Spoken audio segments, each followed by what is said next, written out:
everyone, Lucamus Prime here. So it's time for another podcast today. Basically I'm going to be talking about how I would portray a character in my idea for a Star Wars sequel trilogy, and the character that I'd like to talk about today is going to be Rey. So, now for those of you who don't know, I didn't really like the portrayal of Rey in the Star Wars sequel trilogy by Disney. I really hated how she was so powerful and OP in The Force Awakens with no training. I felt that was pretty bad how she had no training and all of a sudden she could read the mind of Kylo Ren and also mind control a James Bond stormtrooper. And also be able to use a lightsaber when all she's been doing these years is using a staff. Like, I really didn't like that. I didn't like how in The Last Jedi, despite having a couple of lessons from Luke Skywalker, it wasn't enough really, was it? Because she, she was still powerful despite only having a few lessons, which really annoyed me. And in Rise of Skywalker, I also really hated how she was made as the granddaughter of Emperor Palpatine. Because, first of all, it makes no sense that the Emperor all of a sudden wanted to have a family, because all he cared about was, domination of the galaxy, and also wanting to rule it. Like, he didn't really care about other people but himself, didn't he, really, and that was it. So I don't see why he all of a sudden wanted to have a family. And plus, I think it was also a last-minute excuse to explain why she's so powerful, really, like a Mary Sue in a way. Now, that's my personal opinion, guys. If you disagree with me, that's absolutely fine, because we all have our own opinions, but that's my opinion.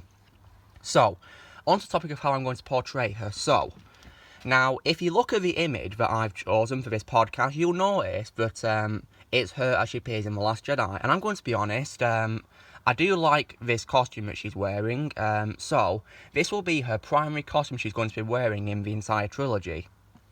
And in addition, you may notice that the lightsaber she's holding has been edited so the colour is now white gold instead of blue. That's because, in my trilogy, because Anakin Skywalker's lightsaber is going to be used by other characters instead of her, such as Luke and also Anakin himself in Episode 9, and let's give, of course, to Ben Skywalker at the end of Episode 9, she's not going to use that lightsaber. So instead, she's going to have her white gold lightsaber instead. And it will be explained that she got it while on a trip to Ilum to make her lightsaber. So, now, there's also something else I'd like to point out. Now, I've got to give props to my very good friend Shadow Critius for pointing this out. If you look at Rey's hairstyle in this picture, you'll notice it bears a very similar resemblance to Qui-Gon Jinn's hairstyle. Now, this inspired me to think about her heritage, so this is it, guys. I'm going to talk about it, when I get to Episode 9, but here we go. So in Episode 7, guys, now, with regards to screen time, Rey won't have as much screen time as she got in the sequel trilogy, because she's not the main focus. The main focus of this trilogy will, of course, be the original characters. So basically, she will appear in lots of scenes. Like, for example, her first scene is when she appears as a child witnessing the assassination on Jason Solo, and she's traumatised by the scene, as are the other children. And then, of course, 10 years later, she's now a teenager, and she's being trained in Luke's Jedi Order. So, I'm not going to make her really powerful right from the start, like The Force Awakens did. I'm going to build up to that by giving her, lots of, proper Jedi training, such as learning to use a lightsaber properly this time, and also learning to use the Force. So, I'm going to do my very best to do that, and she'll, of course, have her own master, which in this case would be Corvin Lower. So, he's going to be training her. And of course, her parents are also part of the Jedi Order as well, and for those of you wondering, why are they not training her themselves, they think it's probably best that she interacts with more people besides them, which is pretty good, really, because it means that she can be friends with others. And throughout this trilogy, she will bond with Anakin Solo, who is one of the children of Han and Leia, and they get really, really close friends, really. They become really close friends, and this, of course, leads to them falling in love. So, Rey won't really, impact the story very much in Episode 7, because, like I said before, she's not really the main focus, but she will be one of the Jedi that is seen being trained, as are the other Jedi that are also being trained. And she will, have lots of, dialogue as well. In addition, so let's move on to Episode 8. Now, I'm not just developing her, I'm also going to be developing her parents as well. So, I'm not going to make them, well, as we were in the sequel trilogy, nobodies, and later, of course, her father being the son of Palpatine, which I thought was ridiculous. Instead, I'm going to include a flashback to her parents' point of view of Order 66, so they'll be in the temple, and of course, they will narrowly escape Darth Vader and the clones, because Rey's grandfather, who is their master, orders them and also the other younglings to escape, and he sends them to a safe location, which is the planet Dantooine, on a Coruscant speeder, so that takes them away. They then spend, the rest of their years hiding there on Dantooine, and of course, as they've grown up into adults, that's when they fall in love, and then of course, Rey's born. Now, with regards to Rey herself, she's still continuing her training path, and but unfortunately, of course, that's when the Empire attacks the temple, and she will have, several action moments such as defending herself, and there'll also be scenes as well. Quite a tragic one, because her parents both get killed by Darth Caedus, and he also kills her master Corvin Lower right in front of her, and she's horrified. She's absolutely upset that she's lost her parents and her master. And before dying, Corvin tells her to go and find Luke. Don't look back, just keep running. So and then he dies, and she's upset, but she does follow his last order as his apprentice. And so yeah, and then she of course then survives, and she's also present in the scene where Kevan, the stormtrooper, well, he's kind of like a death trooper. That's what I want him to be. He's a death trooper, and he disobeys his commander, and he kills his own friends right in front of Rey to save the Jedi who he's being ordered to execute. So he defects in front of Rey, and that's how she trusts him.